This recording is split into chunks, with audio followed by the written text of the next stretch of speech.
and welcome to the Storytelling Cafe. This is such a wonderful idea and I'm very excited to be a part of it. My name is Emily and I am in London where I tell stories, and I live with my husband and my son. And I'm sure we're all experiencing this brave new world in our own ways. We've been loving the fact that we can connect as a family a lot more. But there are also challenges about being in a household and all of us having to navigate the space. My husband's working from home. My son doesn't want to be distracted by my stories, so I've struggled to find somewhere to tell. So I've ended up in the garden, and we feel very blessed to have this place. If you want me, I'll be in the garden with the dreamers and the schemers out in the garden. We're fluent out here, if only you will listen. And we've been doing quite a bit of listening out in our garden. We're loving the fact that there's no plane sound. We're right underneath a flight path, and since the planes have been grounded, we've been able to hear everything so much more keenly, in particular the bird song. We've always been bird fans, we love birds. The garden's full of bird feeders and fat ball cages. In fact, here's a little blue tit now, coming for a munch. But we've had a new bird join us recently. We're not sure what it is. It's really tiny brown bird. We think it's a wren with the most beautiful singing voice. Very loud singing voice for such a tiny bird. So if you should hear a bird burst into euphoric song as I'm telling my story, then it's probably our little friend, the wren. But my story is not about him. It's about witches. And this story is called The Hair Witch.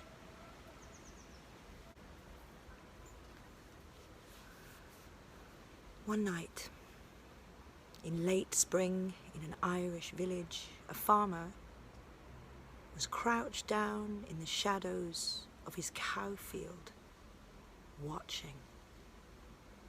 He had his scythe across his knees, and he was watching his 4 milk cows and waiting. He'd wait all night if he had to.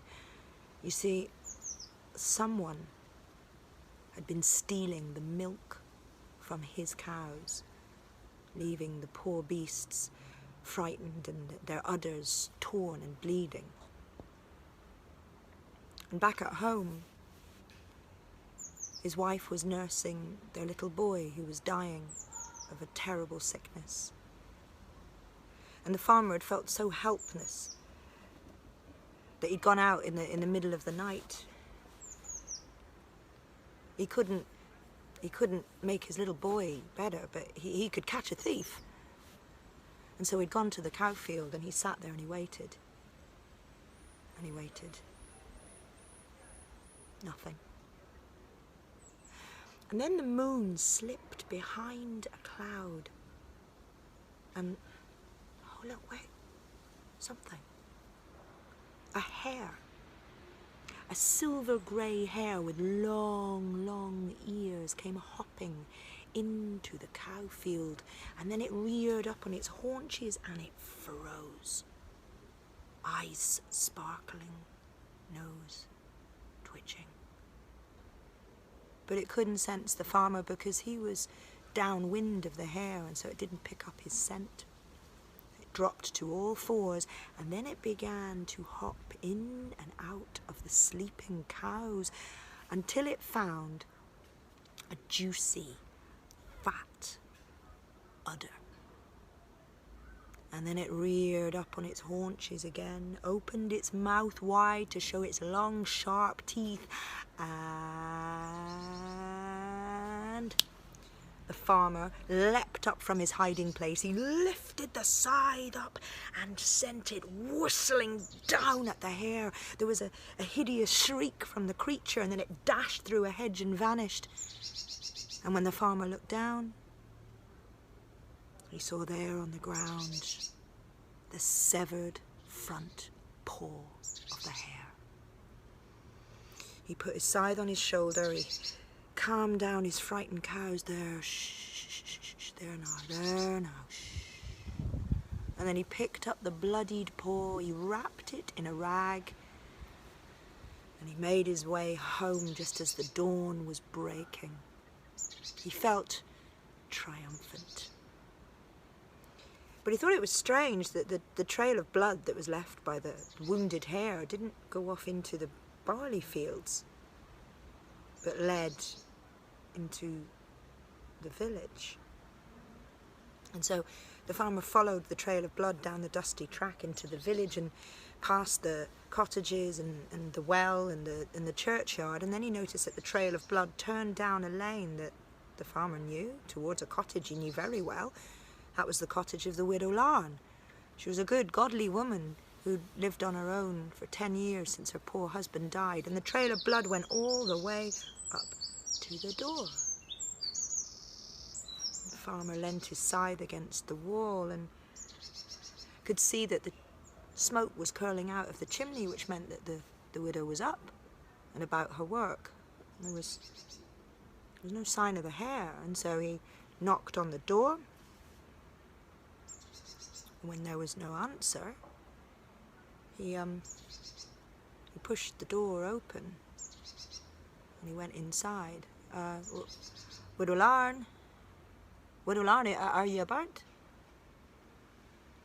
Everything inside was as it should be. The floor was neatly swept, and there were sacks of grain stacked neatly, and butter churns and cheese moulds, and her distaff and her spindle was there ready for work, but there was no sign of the widow Larn. And then the farmer heard a horrible whimpering noise coming from the back of the cottage in the shadows. And when he looked, he could see there was the widow Larn, and she was sort of hunched over a stool with her back to the door. She was whimpering and moaning. Widow Larn, are you all right there?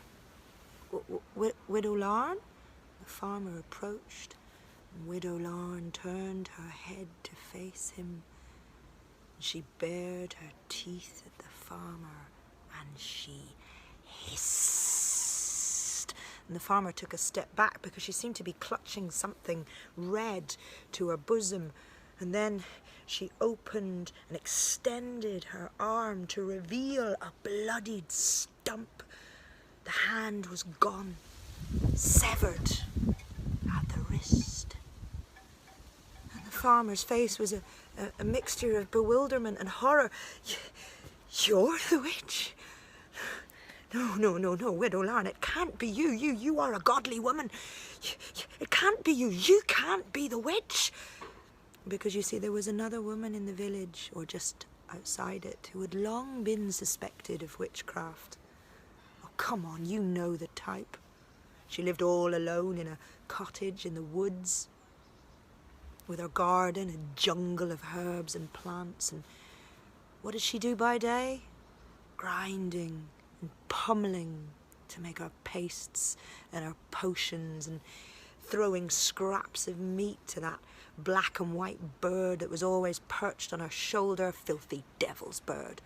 The children called her Mother Malone. And at night, what was she doing? Out in her garden, digging up roots when the moon was full. And the men folk knew that their women went to her, but for what? I mean, they couldn't say. They could only guess and gossip down in the tavern. Potions to poison their beer with, no doubt. Yeah, for sure. Yeah, and she can fly, probably, greasing herself with the fat of unbaptized babes, and taking to the sky in the night without a stitch of clothing on her crooked back, off to dance with the devil. So it had to be her. It had to be the Mother Malone. It can't be you, Widow Larn. And now the farmer is sweating. The Widow Larn hissed again at the farmer. Give back the hare's foot. Give it back! Oh no, no, no, no, said the farmer, and he backs away. No, I shall keep this. I shall keep it for luck, and you can bleed to death, Widow Larn, and you can burn in hell, you witch! And then he turned and he ran out of the cottage, and he ran and he ran and he ran, and in his head he was running into the village to raise the alarm, to gather the mob, to come back to the cottage and grab that witch and throw her in the river. But then he tripped on a tree root, and he came out of his head, and he realised that he wasn't in the village surrounded by a mob. But he was all alone in the wood instead. And straight ahead was the old cottage of Mother Malone. And the farmer couldn't understand how he got himself here. And he couldn't understand what was drawing him forward into that jungle of herbs and plants. He walked up the twisted pathway past the fragrant flowers and the thorny bushes and the strange tinkling of charms in the trees, and a magpie laughing at him as he approached the door. And with the bloodied paw in one hand, he knocked on the door with the other. And then he pushed it open, and he went inside. And when he came out again, Mother Malone was with him, her long grey hair in a plait down her shoulder, and her face was lined with wrinkles, but her grey eyes were bright and young. And she walked with him all the way back to the cottage of the Widow Larn. And she listened patiently as the farmer spluttered out his story and waved his hands around. She listened. And when they got to the door of Widow Larn's cottage, she took the hare's foot from the farmer and she told him to wait outside. And then she went in. And the farmer sat down on the doorstep, and then, he couldn't work out how all of this had come to pass, and what he was doing here. And well, I suppose you fight fire with fire, yeah. But Mother Malone wasn't fire. She was water, and the Widow Larn was so thirsty. She was lying on the bed, the life draining out of her from her wound when Mother Malone came in. And when the Widow Larn saw those grey eyes, she turned her face away. No, not you, anyone but you. But Mother Malone sat on the bed, and she held the bleeding arm in her hands, and she spoke so softly. Come back to the light, sister. I've missed you so. Come back to the light. And the truth then, it poured out of the Widow Larn as if it were a river. The damage that she'd done, the milk that she'd stolen from the cows, the spoiling of the crops, the child she drowned in the well that year, the bargain that she'd made. And with whom? And the sound of distant hoofbeats were in her head now, and they were coming nearer, and they were getting louder. And she felt so heavy with her wickedness that she wished she could return to the light. But could one good deed cancel out years and years of wickedness? And she wished she could return to the light. "Come back, sister," said Mother Malone. Well, outside, the farmer was sitting on the doorstep wondering what these two witches were going on about, and more importantly, if his little boy had managed to survive the night, when the door opened and Mother Malone came out. "She's gone into the light," said Malone. "She's at peace now. You are to tell no one what you saw this night. She's paid her debt. Go home to your wife and your child." Mother Malone walked off to her wood, and the farmer went back towards his home. And when he got there, his little boy was waiting for him. He was sitting on the doorstep, drinking a glass of milk, and that boy's face was as fresh and as healthy as the morning. I hope you enjoyed that story, The Hair Witch. I find that I'm searching for stories to do with transformation, sickness, healing. I think a lot of us are searching for stories like that. So I'm going to tell you another little story, and this one is an old Yiddish tale, but I think its message is still very relevant today. And it's called The Moon and the Boy. One night, the beautiful silver moon took a stroll through the night sky, and she noticed all the streets were empty. She noticed how quiet everything was. No people, no cars, no noise. And instead of this making her happy, she found that she was sad.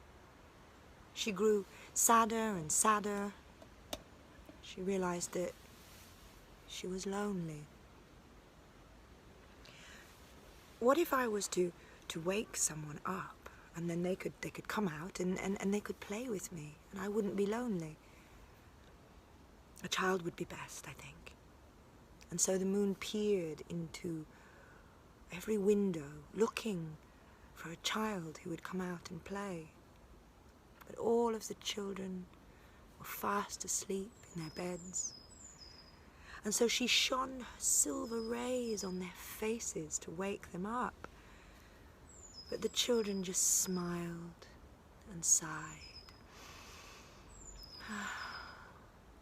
and carried on sleeping. The moon moved on and on. This whole wide world seemed so empty.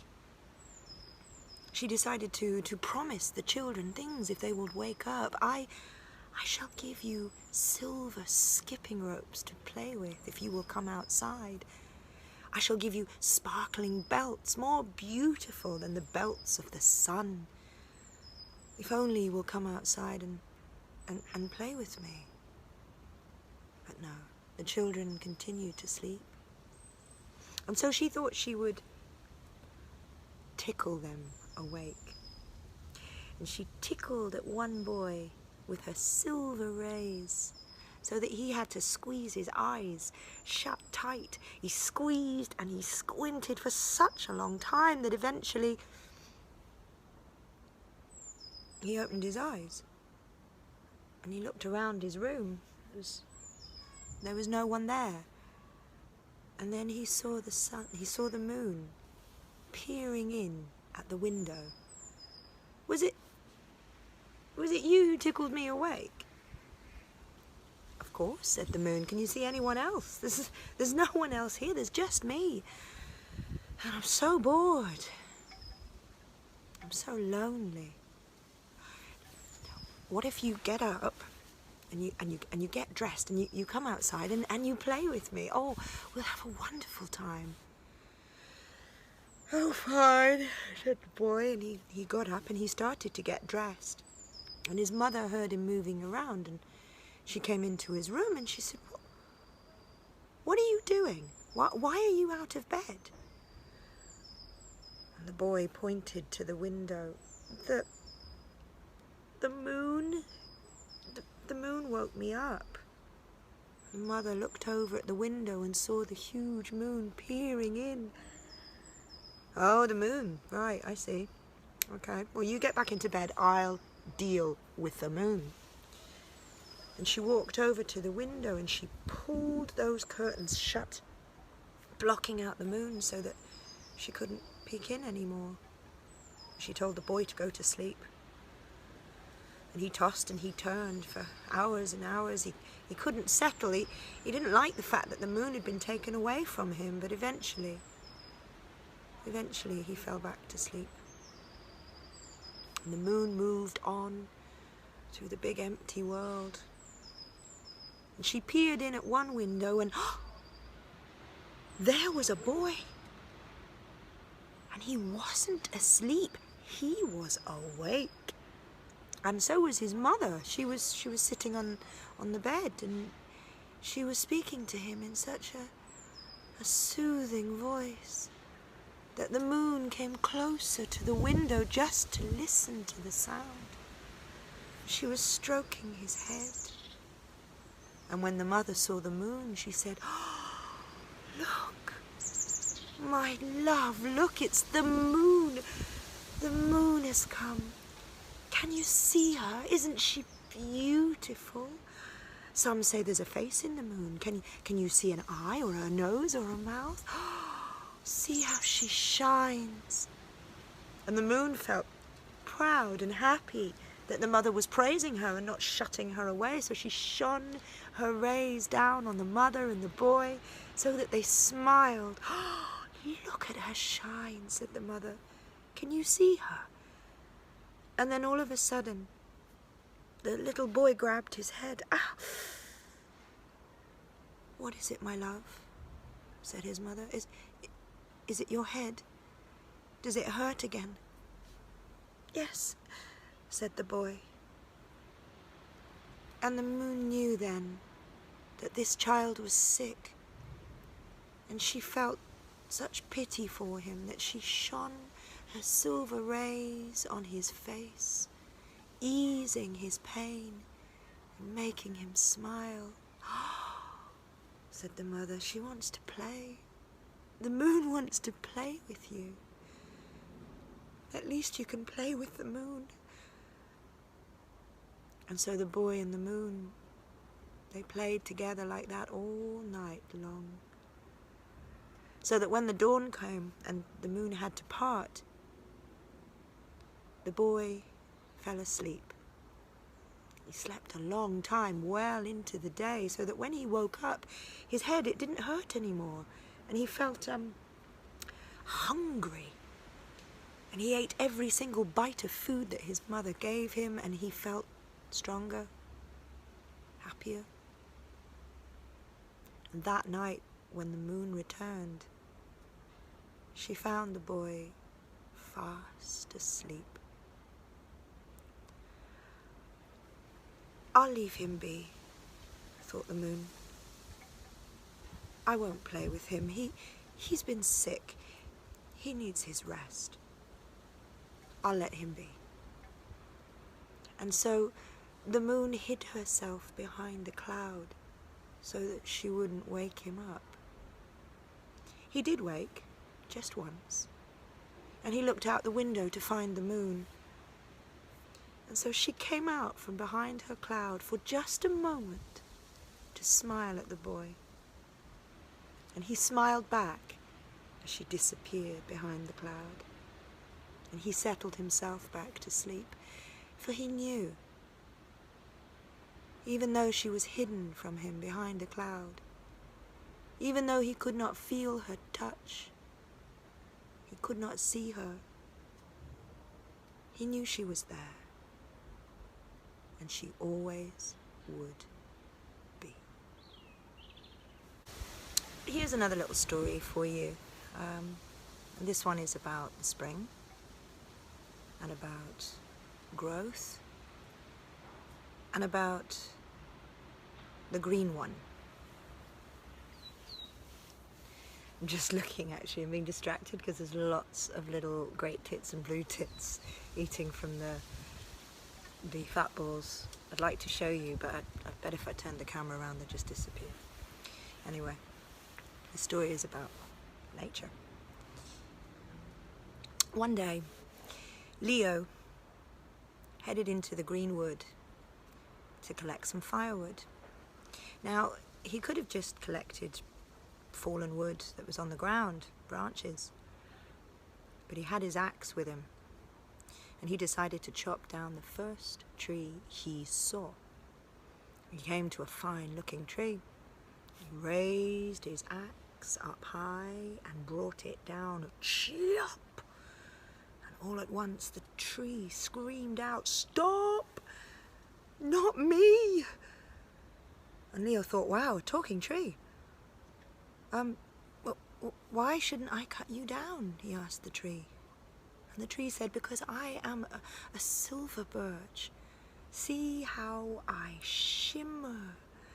My bark can be used for baskets. My branches can make brooms.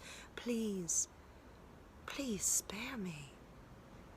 And Leo looked at the silver birch and how she shimmered and thought, okay, you are a beautiful and useful tree. I shall let you be. And so he moved on through the forest until he came to another tree. He thought, that's a fine-looking tree for firewood, and so he raised his axe once more and brought it down and chop. But again, the tree screamed out, please stop, not me. And Leo said, what kind of tree are you? The tree said, I'm a cherry tree. Right, well, why shouldn't I cut you down? Asked Leo. And the tree said, well, I have such sweet blossoms and even sweeter fruit. The fruit can feed you, it can feed the birds. Please, spare me. And Leo looked at the cherry tree, its knobbly bark, at the fat blossoms that hung down, and he thought, you are a useful tree. All right, I shall leave you be. And he wandered on through the forest, and every time he raised his axe to a tree, the same thing happened. The tree would shout, stop, not me. And every tree had a reason why they shouldn't be cut down. The pine tree provided cones for the fire. The cedar tree sheltered the deer in the winter time. The great oak tree gave acorns to squirrels and badgers. All the trees had some reason why they should not be cut down. And finally, Leo sat down on the ground. Okay, I won't chop down a tree. I shall gather firewood from the ground instead. And as soon as he had uttered these words, he became conscious of a presence. And the air began to hum. And he found that he was standing at the foot of a tree of gigantic proportions. And as he came closer to it, he realized it was not a tree at all, but a huge green figure sitting with its back to him. And the figure began to turn its head towards Leo, and it was as if the whole forest held its breath. It was woman-shaped, and the skin was at once bark and lichen, but living, breathing flesh. Long tresses of moss-like hair cascaded over her shoulders, and in the tresses there sparkled flowers, white flowers of the May. And her eyes were depthless, full of all sorrow and all joy. And when she spoke, her voice was as deep as the brown earth and as light as the song of the blackbird. And her breath was as near as the wind on his cheek and as far away as the distant mountain tops. And she thanked him for sparing the trees. For you humans are the guardians of the earth. You must care for the world. Let your trees and rocks be your altars, your deities. Protect them well. And Leo promised that he would. But be warned, said the Green Mother. And Leo felt a rumble, as if 1,000 trees were being felled all around him. If ever you should spoil the earth through your greed or carelessness, then I shall rise up, and I will create a new world. And in this new world, humankind shall have no place.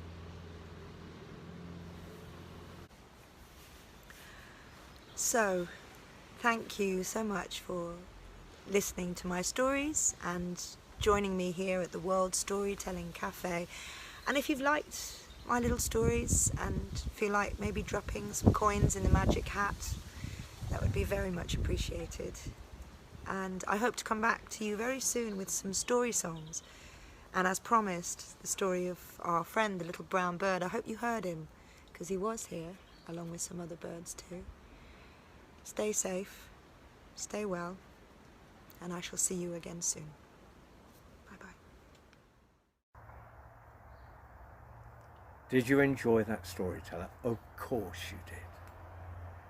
And if you enjoyed it, like the minstrels of old, we're passing round the hat. And if you have some, whether it's paper or coin, our storytellers would appreciate what you put in. Every penny you put in goes directly to that storyteller through paper. All you have to do is go to worldstorytellingcafe.com. Click on today's stories or click on that storyteller, and there'll be a hat below the story. And you can just drop a little in that hat. Well, thank you for listening. And if you can afford it, we'd appreciate it.